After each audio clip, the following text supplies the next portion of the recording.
राधे राधे, जय श्री कृष्णा, जय श्री श्याम। कैसे हैं सभी श्याम भक्त? उम्मीद करती हूँ कि आप सब लोग अच्छे होंगे। हम सब पर ही श्याम बाबा की भरपूर कृपा है।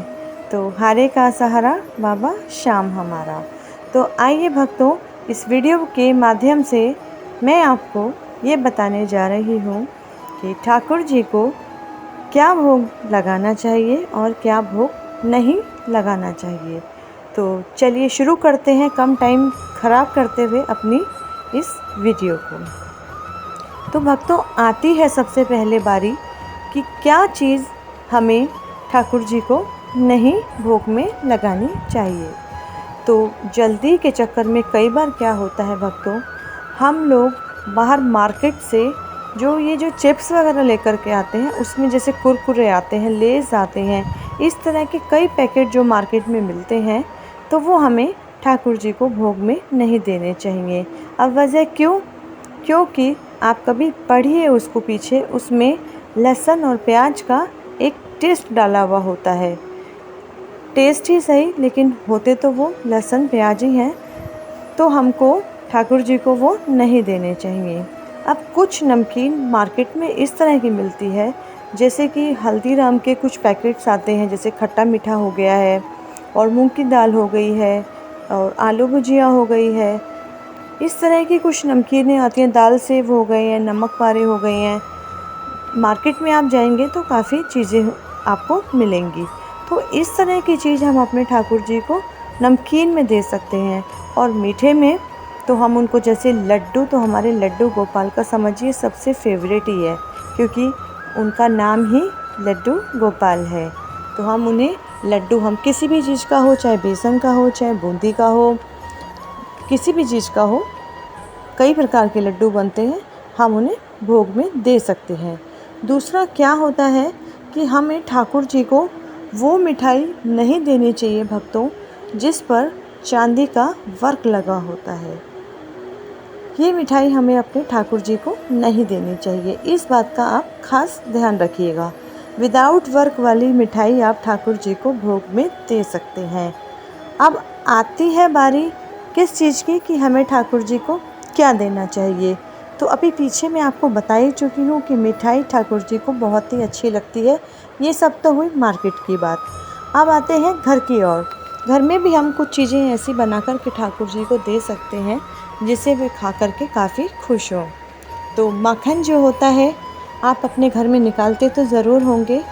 घर का मक्खन साफ़ और बिल्कुल अच्छा होता है।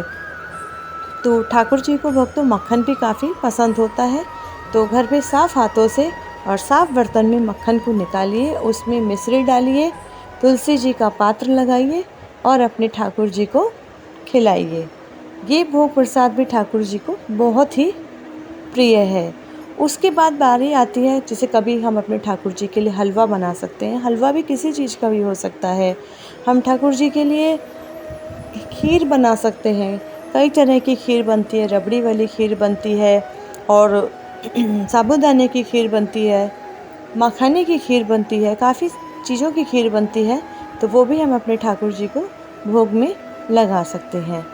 और भी बहुत सी चीज़ें हैं, जैसे बिस्किट मार्केट में मिलते हैं। हम बिस्किट अंडे वाले यूज़ ना करके, क्योंकि कई बिस्किट्स के अंदर अंडा यूज़ होता है, वो ना यूज़ हो करके जैसे आटे के बिस्किट हो गए हैं, इस तरह के बिस्किट जो हैं, जैसे कि अपना पार्ले जी का बिस्किट भी बेस्ट रहेगा भक्तों। तो वो भी हम अपने ठाकुर जी को भोग में दे सकते हैं।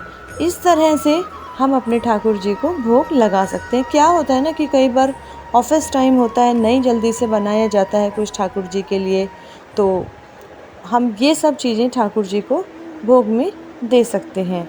और आप बिल्कुल भोग ये आप आराम से ठाकुर जी को दे सकते हैं। ये मैं आपको इसलिए बताना चाहती हूँ कि कई लोग मार्केट से ये सोच कर के, जैसे कुरकुरे आज हमारे ठाकुर जी खाएंगे, तो वो आपको नहीं देने चाहिए।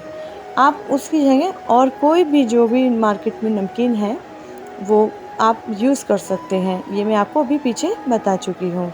तो ठाकुर जी को मीठी मीठी चीज़ें काफ़ी पसंद होती हैं। और ठाकुर जी को ज़्यादा मिर्ची वाला खाना आप भक्तों ना खिलाइए, क्योंकि जैसे हम अपने घर में छोटे बच्चे को ज़्यादा मिर्ची, ज़्यादा तीखा खाना नहीं खिलाते हैं, क्योंकि छोटे बच्चे को काफ़ी खाना तीखा लगता है।